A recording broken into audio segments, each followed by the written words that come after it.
जेब में क्योंकि 1500 रुपए थे और सपने 1500 रुपए से ज़्यादा के थे। तो मैं इस नौकरी के इंटरव्यू के लिए गया और इस नौकरी के इंटरव्यू में पता लगा कि मुझे सिर्फ सुबह-सुबह 500 पर्चे दिए जाएँगे, 500 पैम्फलेट दिए जाएँगे और वो मुझे लोगों को देने हैं। पर गलती कभी-कभी क्या होती है कि कुछ बिज़नेसेस नहीं होते बड़ा होने के लिए, कुछ बिज़नेसेस बाउंड होते हैं बंद होने के लिए। अब टाइम शुरू होता है कि हमारे बैंक अकाउंट में अचानक से एक सुबह 5 करोड़ रुपए आते हैं। हमें शायद ये भी नहीं पता था कि 5 करोड़ रुपए में आगे ज़ीरो कितने लगते हैं। मेरे पापा, मेरी मम्मी, मेरा भाई, मेरी वाइफ़ सब मेरे दुश्मन बन गए थे।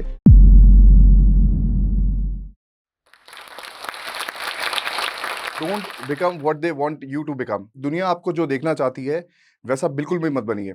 आप क्या हैं, कैसे हैं, ये आप अपने आप को जानते हैं और आपके अलावा आपको शायद दुनिया में कोई भी नहीं जानता होगा। तो हेलो दोस्तों, मेरा नाम है रोहित गुप्ता और मैं राजस्थान के एक बहुत छोटे से डिस्ट्रिक्ट से आता हूँ, जिसका नाम है दौसा।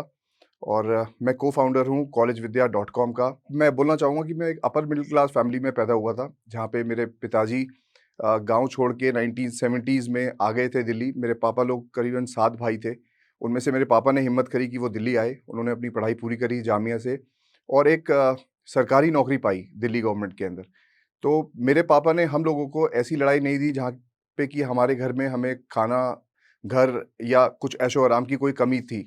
तो शायद उन्होंने अपनी लाइफ़ में ये स्ट्रगल देखा था, तो इसलिए उन्होंने चाहा कि वो हमें ये स्ट्रगल ना दें और शायद मैं कहता हूँ कि इसी वजह से मैंने पढ़ाई में ज़्यादा ध्यान नहीं दिया, अच्छे से नहीं पढ़ा, थोड़ा-सा नोटोरियस हो गया था, नॉटी हो गया था। तो इसी कारण मेरे पापा ने मुझे बोर्डिंग स्कूल में भेज दिया देहरादून में। और मुझे आज भी याद है कि जब 96 में मैं बोर्डिंग स्कूल गया तो मेरे पापा मेरे प्रिंसिपल से, मेरे टीचर से ये बोल के आए थे कि इसको सही करना है और वो सही करने के लिए इसको जितना भी मारा जाए, पीटा जाए, जैसा भी किया जाए, ज़रूर करिएगा पर इसको ठीक करिएगा। तो अब मैं एकदम से ऐशो-आराम वाली लाइफ़ से बड़ी स्ट्रिक्ट लाइफ़ में आ गया जहाँ पे मुझे ही सब कुछ करना था, मुझे अपने कपड़े धोने थे, मुझे अपना ध्यान रखना था, मुझे अपने हिसाब से पढ़ाई करनी थी। तो ये मेरे लिए एक बहुत ही जंगल जैसी जगह पे आ गया था मैं, जहाँ पे भी कोई भी मेरा नहीं था। 10th क्लियर करने के बाद में मैंने साइंस ऑप्ट करी, क्योंकि मुझे लगता था कि इंजीनियरिंग अच्छी लाइन है, इंजीनियरिंग में जाना चाहिए। मेरा दिमाग भी लगता था इंजीनियरिंग में और मैंने इंजीनियरिंग चूज़ करी और मैं इंजीनियरिंग में जाके क्लास में बैठ गया। एक दिन बैठा और अगले दिन मेरा क्लास के अंदर से नाम ही हटा दिया गया। मुझे समझ ही नहीं आया कि मेरा नाम टीचर ने आज क्यों नहीं लिया। तब जब मैंने पूछा तो मेरी टीचर ने मुझे बोला कि आपके पापा का फ़ोन आया था और आपके पापा ने ये बोला कि आपको कॉमर्स लेनी चाहिए। तो मैं बिना किसी स्ट्रगल के, बिना किसी लड़ाई के मैं जाके कॉमर्स में बैठ गया। हाँ, मेरे पापा ने मुझे अंडर एस्टिमेट किया, मुझे ये भाँपा कि ये कुछ नहीं कर पाएगा तो इसको ईज़िली कॉमर्स के रूट से निकाल लेते हैं। तो मैंने कॉमर्स ले ली, commerce with maths. Class 11th में भी मैंने ठीक-ठाक स्कोर किया, क्लास 12th में भी ठीक-ठाक स्कोर किया। तो किसी तरह से मैं इकोनॉमिक्स में टॉप करके अपने स्कूल से 72% मार्क्स लेके दिल्ली आया और दिल्ली आने के बाद में मुझे लगा कि 72% मार्क्स तो मेरे बहुत अच्छे मार्क्स आ गए हैं। अब मुझे कहीं भी कॉलेज में एडमिशन मिल जाएगा। नॉर्थ कैंपस दिल्ली में एक प्रीमियम सेगमेंट डीयू के कॉलेजेस हैं जहाँ पे एडमिशन मिलते हैं। पर जब मुझे रियलिटी चेक आया, जब दिल्ली यूनिवर्सिटी की कट ऑफ लिस्ट आना स्टार्ट हुई, तो पता लगा कि 72 मार्क्स तो कुछ भी नहीं होते हैं। स्टार्टिंग ही सिर्फ 98, 99, 97, 90 से होती है। तो आखिरकार मुझे दिल्ली यूनिवर्सिटी का एक थर्ड ग्रेड कॉलेज मिला, मैं नाम नहीं लूँगा और मेरा मन था कि मैं बीकॉम करूँ, पर मुझे मेरे मार्क्स इतने थे कि मैं बीकॉम भी नहीं कर पाया, मुझे बीए कोर्स मिला। तो ना तो मेरा अब कॉलेज अच्छा मिला मुझे, ना मेरा कोर्स अच्छा मिला मुझे। तो अब मैं वहीं से ही डिमोटिवेटेड हो गया था, डिसहार्टेंड हो गया था कि अब मेरा ना तो कॉलेज में मन लगेगा, ना मेरा कोर्स में मन लगेगा। पर फिर भी मैं चाहता था कि हाँ, मैं एक ऐसी सोसाइटी से आता हूँ जहाँ पे सब पढ़े लिखे हैं, मेरे पापा पढ़े लिखे हैं, तो हर कोई पूछेगा कि ग्रेजुएशन की है, नहीं करी है, तो मैं समझता था कि ग्रेजुएशन तो करनी चाहिए कम से कम। तो मैंने किसी तरह से ग्रेजुएशन में करने चला गया कि ग्रेजुएशन तो करनी चाहिए। अब ग्रेजुएशन के साथ में मेरी पॉकेट मनी उस समय मेरे पापा ने जो तय करी थी, वो करी थी ₹1500 पर महीना। तो मुझे ₹1500 मेरे पापा से मिलते थे। पर जब दिल्ली यूनिवर्सिटी गया तो वहाँ पे और लोगों को देखा, साथ में दोस्तों यारों को देखा कि दिल्ली यूनिवर्सिटी सिर्फ़ पढ़ने के लिए नहीं है, वहाँ पे पिक्चरें भी देखना जाना पड़ता है, वहाँ पे कॉलेज भी जाना पड़ता है, वहाँ पे घूम-घुमाने भी जाना पड़ता है। तो वो ₹1500 मुझे बहुत कम लगने लगे। तो मैंने सोचा अभी घर वालों से तो माँगने नहीं जा सकते, तो मैंने एक बाहर कॉलेज के बाहर पोस्टर्स लगे रहते थे, उन पोस्टर्स पे लिखा हुआ था कि ₹3000 महीना कमाएँ और सिर्फ़ पर्चे बाँटने होंगे आपके काम को। तो मुझे लगा बहुत अच्छा आसान काम है, तो चलो ये जाके देखते हैं क्या करना होगा इसमें। तो मैं इस नौकरी के इंटरव्यू के लिए गया और इस नौकरी के इंटरव्यू में पता लगा कि मुझे सिर्फ़ सुबह-सुबह 500 पर्चे दिए जाएँगे, 500 पैम्फलेट दिए जाएँगे और वो मुझे लोगों को देने हैं। लोगों को ये बोलना है कि ये कंप्यूटर क्लासेस हैं। उस समय क्योंकि कंप्यूटर नया-नया आया था, कंप्यूटर लोगों को सीखना था, तो कंप्यूटर इंस्टीट्यूट में मैंने वो नौकरी करी जहाँ मुझे ₹100 पर डे के मिलते थे। तो मुझे मेरे हिसाब से मुझे करीबन 2600-2700 रुपए मिलते थे संडे काट के। तो मुझे वो पर्चे लोकल एरिया में जाके लोगों के घरों में डालने पड़ते थे, पार्किंग्स में देने पड़ते थे। जहाँ भी कैफ़ेज़ होते थे, जहाँ भी रेस्टोरेंट्स होते थे, तो स्टूडेंट्स को देने होते थे और स्टूडेंट्स को पर्चे देके अपने इंस्टीट्यूट में लाना होता था। तो 3000 रुपए महीने के मिलते थे और आपको लगे कि ये मैंने क्यों जॉइन किया, किस लिए जॉइन किया? तो हमेशा से ना सपने बहुत बड़े थे। जितना भी पैसा जेब में होता था, खर्चे हमेशा ना उससे ज़्यादा के प्लान होते थे। क्योंकि पापा एक सरकारी नौकर थे, एक सरकारी जॉब में थे, तो उनसे पैसे माँगना ठीक नहीं सोचा और जेब में क्योंकि ₹1500 थे और सपने ₹1500 से ज़्यादा के थे, करीबन 4000 साढ़े 4 ₹5000 के थे। तो सोचा कि पापा के पास नहीं जाने से अच्छा है तो कुछ काम कर लेते हैं, वैसे भी कॉलेज में मन तो लगता नहीं था और उस समय के कॉलेजेस में आपको बता दूँ कि उस समय के कॉलेजेस में ज़्यादा अटेंडेंस होती भी नहीं थी, लोग आते भी नहीं थे। आते भी थे तो इधर-उधर कहीं न कहीं निकल जाते थे। तो मैंने भी सोचा कि अगर टाइम पास ही करना है, तो कुछ ऐसा कर लिया जाए कि मेरे एम्बिशन भी पूरा हो जाए, मेरे सपने भी पूरे हो जाएँ और मेरे खर्चे भी चल जाएँ। तो यही कारण था कि मैंने वो ₹3000 की नौकरी जॉइन करी। अब यहाँ से मेरी ग्रेजुएशन पूरी होती है और मुझे कॉलेज से एक प्लेसमेंट मिलती है जिसमें जो कंपनी होती है इवेंट मैनेजमेंट कंपनी।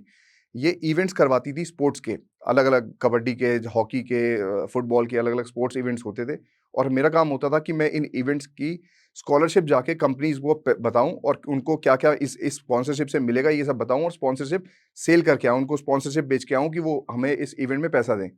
करीबन मैंने 6 महीने उस नौकरी में काम किया और करीबन-करीबन मैं 200 से 250 कंपनीज़ के पास गया पर सिंगल एक स्पॉन्सरशिप मैं सेल नहीं कर पाया।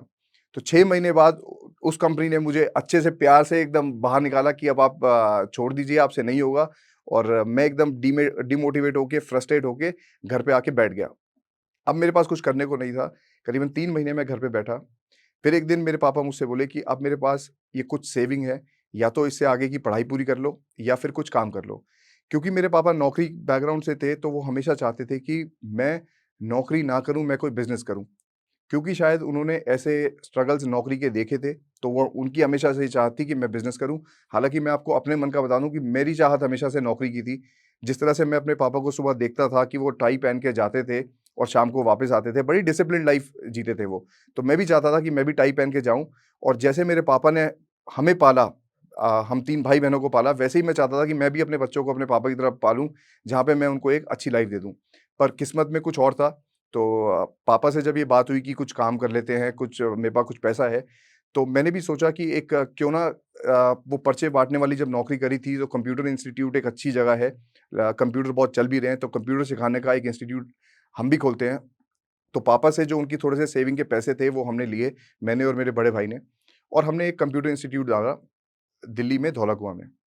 इस कंप्यूटर इंस्टीट्यूट में हम बच्चों को टैली सिखाते थे, टैक्सेशन, इनडायरेक्ट टैक्सेशन सिखाते थे और धीरे-धीरे हम इस कंपनी की ब्रांचेज़ और भी ओपन करने लगे। 2009 तक करीबन हमने इसकी 80 ब्रांचेज़ खोल दी थी ऑल ओवर इंडिया और रेवेन्यू पहुँचा दिया था करीबन 3 साढ़े 3 करोड़ रुपए। 2009 में हमें बॉम्बे बेस्ड एक इन्वेस्टर ग्रुप ने भी जॉइन किया, जिन्होंने हमारी कंपनी में 5 करोड़ रुपए डाले और बोला कि यहाँ से 80 से इसको 800 इंस्टीट्यूट कैसे लेके जा सकते हैं, उसका प्लान बनाते हैं। अब टाइम शुरू होता है कि हमारे बैंक अकाउंट में अचानक से एक सुबह 5 करोड़ रुपए आते हैं। हमें शायद ये भी नहीं पता था कि 5 करोड़ रुपए में आगे ज़ीरो कितने लगते हैं। तो हमने भी उस 5 करोड़ रुपए की प्लानिंग करी और धुआँधार पूरे इंडिया में ब्रांचेज़ खोलनी शुरू कर दी।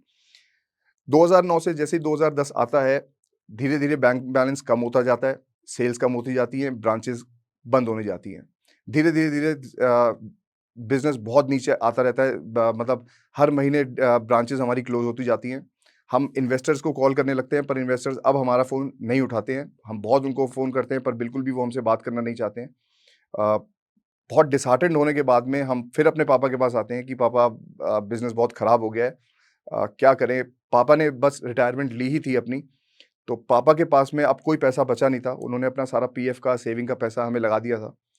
तो उन्होंने कहा कि अब मेरे पास ये घर ही बचा हुआ है। मेरे पापा ने कहा कि उनके पास अभी एक घर बचा हुआ है जिसको हम गिरवी रख सकते हैं और पैसे आ सकते हैं। मेरे पापा ने घर गिरवी रख के वापस से हमें 1 करोड़ रुपए दिया और बोला कि अगर तुम्हें विश्वास है कि ये बिज़नेस चलेगा तो तुम ये 1 करोड़ रुपए भी लो और इस बिज़नेस में लगाओ। अ, हमने वो 1 करोड़ रुपए उनसे ले लिया। अब हमारे पास में अगेन 1 करोड़ रुपए है और हम बिज़नेस में चले गए। हम बिज़नेस करने चले गए। पर गलती कभी-कभी क्या होती है कि कुछ बिज़नेसेस नहीं होते बड़ा होने के लिए, कुछ बिज़नेसेस बाउंड होते हैं बंद होने के लिए। कभी-कभी मैं एग्ज़ाम्पल देता हूँ कि एक टाइम पे पेन ड्राइव सेल होती थी, एक टाइम पे सीडी सेल होती थी, फिर वो बिज़नेसेस बंद हो गए। तो हमने भी इसको जुनून ले लिया था कि नहीं, हमें हारना नहीं है, हमें ये बिज़नेस चलाना ही है। और शायद वही ये गलती हुई थी, हमें मान लेना चाहिए था कि ये बिज़नेस अब नहीं चल सकता, पर फिर भी हम ज़िद्दी हो गए कि नहीं, इस बिज़नेस को चलाना ही है। और वो लास्ट पैसा जो घर पे था, घर गिरवी रख के, वो पैसा भी हमने अपने पापा से ले लिया और इसी गलती का शिकार हुए कि हम वो पैसा भी हमने खो दिया और हमें कुछ नहीं मिला। 2013 आने तक बॉम्बे की एक कंपनी आई हमारे पास और हमसे बोली कि आपकी जितनी भी उधारी है, आपने जो-जो उधारी ले रखी है इस कंपनी पे, हम उसी पैसे को पे करके आपकी ये कंपनी खरीदना चाहते हैं। अब हमने सोचा कि अगर हम ये स्टेप ले लेते हैं और इस कंपनी को बेच देते हैं, सेल कर देते हैं, तो हमारे पास क्या बचेगा? पर हमने ये सोचा कि हम कम से कम अपने पापा को वो पैसा तो वापस दे देंगे जो हमने उनसे घर गिरवी करके लोन पे लिया था। तो फाइनली हमने 2013 में ये कंपनी बॉम्बे बेस्ड इन्वेस्टर्स को बेच दी और हम लोग फ्री होके बाहर निकल गए। 2013 में मेरे बड़े भाई दुबई चले गए, उनको फ़ॉरेन में कुछ काम करना था, तो वो दुबई चले गए। 2013 से मैं कुछ गलत रास्तों पे चला गया। पैसा मेरे पास बिल्कुल भी नहीं था, मेरी नई-नई शादी भी हुई थी। अ, अब मेरी लाइफ़ एक ऐसे पॉइंट पे थी कि जहाँ मैं गलत रास्ते पे जा रहा था। मेरे पापा, मेरी मम्मी, मेरा भाई, मेरी वाइफ़ सब मेरे दुश्मन बन गए थे। ये एक ऐसा टाइम होता है कि जब आपके पास में कुछ भी नहीं होता है और सब लोग आपके दुश्मन हो जाते हैं। एक्चुअली पूरी दुनिया आपको ये देखती है कि इसने सब बर्बाद कर दिया, इसको जो भी दिया था और ये अब लाइफ़ में एक्चुअली कुछ कर नहीं सकता। तो बड़ी मुश्किल चल रही थी ज़िंदगी और इसी समय मेरा बेटा भी हुआ, तो अब थोड़ी-सी रिस्पॉन्सिबिलिटी आनी शुरू हुई कि जेब में पैसा भी नहीं है, बेटा भी है, वाइफ़ भी है, पापा से बार-बार पैसे माँगने में ठीक नहीं लगता। अ, तो मैंने अगेन एक नौकरी जॉइन करी एक छोटे से कॉलेज में, जहाँ पे कि मेरा काम था दिल्ली, पंजाब, हरियाणा, यूपी, हिमाचल, जम्मू एंड कश्मीर, यहाँ के छोटे-छोटे डिस्ट्रिक्ट्स में जाके अपने उस कॉलेज के बारे में बताना बच्चों को और बच्चों को उस कॉलेज तक लेके आना। तो इस नौकरी में मैं नॉर्थ इंडिया के शायद कोई भी ऐसा डिस्ट्रिक्ट नहीं बचा था जिसके अंदर कि मैं ट्रैवल करके नहीं जाता था।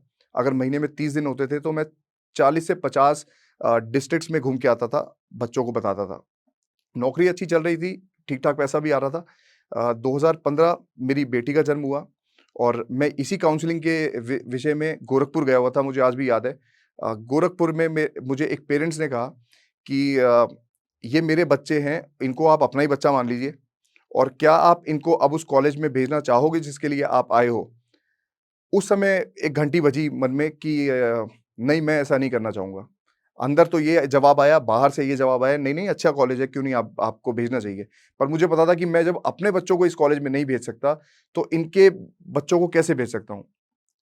वहाँ बड़ी प्रॉब्लम लगी कि मैं ये बहुत गलत काम कर रहा हूँ, बहुत मतलब लोगों को सही राय नहीं दे रहा। शहर से जा रहा हूँ, छोटे गाँव में जा रहा हूँ और गलत राय दे रहा हूँ।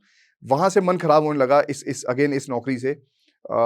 यही टाइम था 2017 कि मेरा भाई भी दुबई से वापस आ गया था और मैंने उनसे डिस्कस किया अगेन कि ये प्रॉब्लम है, छोटे-छोटे शहरों में लो बच्चों को गलत राह दी जाती है, गलत कॉलेजेस में भेज दिया जाता है, गलत कोर्सेज़ में एडमिशन करा दिया जाता है। ये एक बड़ी प्रॉब्लम है हमारे देश में, जो मुझे लग रहा है कि हमें सॉल्व करनी चाहिए। अब क्योंकि मैं और मेरे भाई ने पहले भी एक कंप्यूटर इंस्टीट्यूट चलाया था, तो हम एक एजुकेशन बैकग्राउंड से ही आते थे।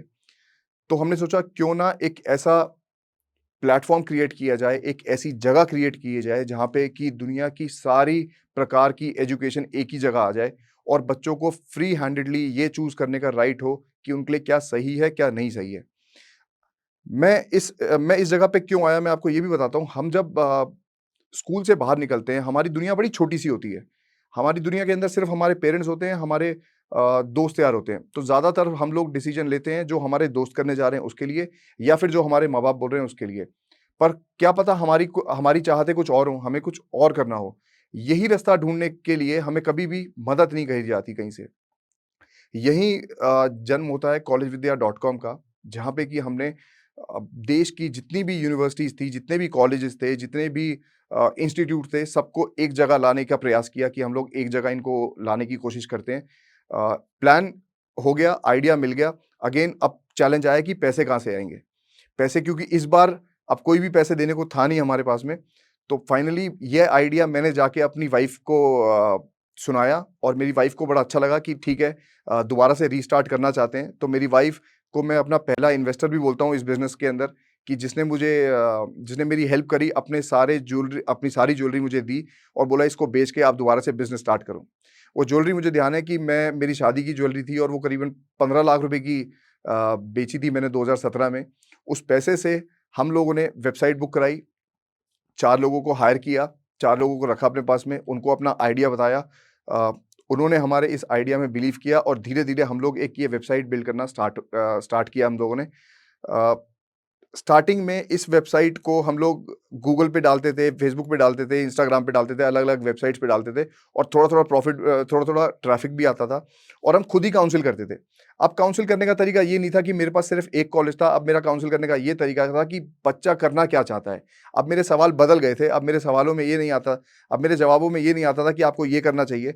अब मैं सवाल करके बच्चे से निकालता था कि स्टूडेंट को एक्चुअली में करना क्या है, जाना कहाँ है, कैसे जाना है, पैसा कितना है, कहाँ से आता है और उसके एम्बिशंस क्या है। तो ऑनलाइन एजुकेशन उस समय नया-नया दुनिया में आया था कि ऑनलाइन का एक तरीका है। मैं यहाँ पे एक और चीज़ रखना चाहता हूँ, हमारे देश में करीबन-करीबन 1300 कॉलेजेज़ हैं, 1300 यूनिवर्सिटीज़ हैं, जिसके अंदर की टॉप 100 यूनिवर्सिटीज़ सारी शहरों में ही हैं। और गाँव हमारे देश में ब अमी ज़ा ज़ ज़्यादातर बच्चा जो है हमारे देश में छोटे तबकों के शहरों से आता है, जो उन यूनिवर्सिटीज़ के अंदर, उन कॉलेज के अंदर कभी जा नहीं पाता। पर ऑनलाइन इन बच्चों को एक रूट देता है, एक रोड देता है कि वो जाके आज उन फैकल्टीज़ से पढ़ सकें, उन बच्चों के साथ मिल सकें जो उन अच्छी यूनिवर्सिटीज़ के अंदर पढ़ रहे हैं। कॉलेज विद्या जब स्टार्ट हुआ प्लेटफ़ॉर्म पे, सबसे बड़ा स्ट्रगल था मेरे लिए और मेरे भाई के लिए कि हम ऐसे लोगों को ला सकें जो हमारे विज़न में विश्वास करें। और क्योंकि हमेशा बैक ऑफ द माइंड रहता था कि हमने बिज़नेस एक ज़ीरो किया है, अपने पापा का पैसा खराब किया है, बहुत सारे गलत डिसीज़न लिए हैं। एक्चुअली में मिसमैनेजमेंट ऑफ फंड्स किया है, मतलब पैसा आया भी और पैसा खराब भी कर दिया। तो हमेशा एक डर भी लगता रहता था यार कि ये अब लास्ट बिज़नेस है और अगर ये नहीं चला तो इसके बाद लाइफ़ में अब कुछ नहीं रहेगा। तो स्ट्रगल्स थी, चैलेंजेस थे, धीरे-धीरे उनको ओवरकम किया। डे 1 का मैं चैलेंज आप सबको बताता हूँ कि एक प्लेटफ़ॉर्म बिल्ड करने की सबसे मुश्किल ये बात होती है कि उसपे सेलर्स को लाया जाए, यानी कि यूनिवर्सिटीज़ को अब लाना मेरे लिए बहुत बड़ा मुश्किल काम था। कोई भी हर हर कॉलेजेस अपनी-अपनी वेबसाइट्स बना के रखता है, वो एक वेबसाइट पे नहीं आना चाहते।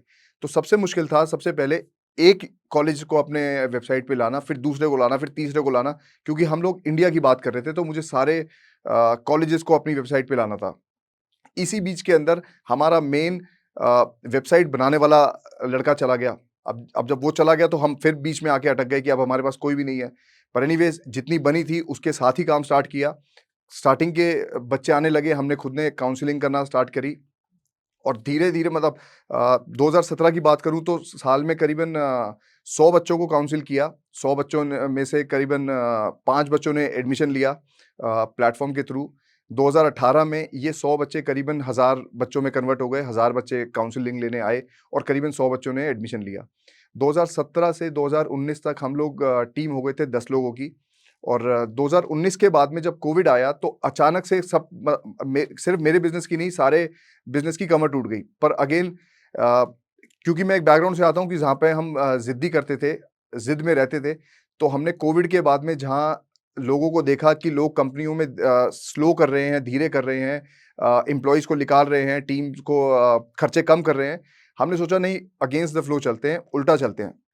तो 2020 कोविड जैसे ही खुला, हमने बोला कि अब जो भी सेविंग है हमारे पास में कंपनी में, पूरी लगाते हैं और यहाँ से 10 लोगों की टीम से लेके चलते हैं 200 लोगों की टीम। तो 2020 में जैसे ही कोविड खुला मई-जून के आसपास, हमने टीम साइज़ को किया 200 और ऑनलाइन क्योंकि उस समय टूल पकड़ा ही था, तो हमारे पास ट्रैफ़िक भी हो गया था करीबन-करीबन 10,000 बच्चों का और 10,000 बच्चों में से हमने करीबन-करीबन 500 बच्चे कन्वर्ट कर लिए थे। उनको उनके मन पसंदीदा कॉलेजेस और कोर्सेज़ चूज़ करवा दिए थे और यहीं से स्टार्ट होती है कि 5 लोगों से आज हम करीबन-करीबन 600 लोग हैं और हम लोग रेवेन्यू करते हैं ईयरली करीबन 60 करोड़ रुपए का और 600 लोग हैं आज जो ये बिलीव करते हैं कि बच्चों को अगर सही एजुकेशन दी जाए, सही कॉलेजेस दी जाए, तो उनका करियर बन सकता है, वो अपनी ज़िंदगी में डिसहार्टेंड नहीं होंगे। आज देश की करीबन 100 से भी ज़्यादा टॉप गवर्नमेंट और प्राइवेट यूनिवर्सिटीज़, कॉलेजेस हमें हमारी वेबसाइट्स पे है।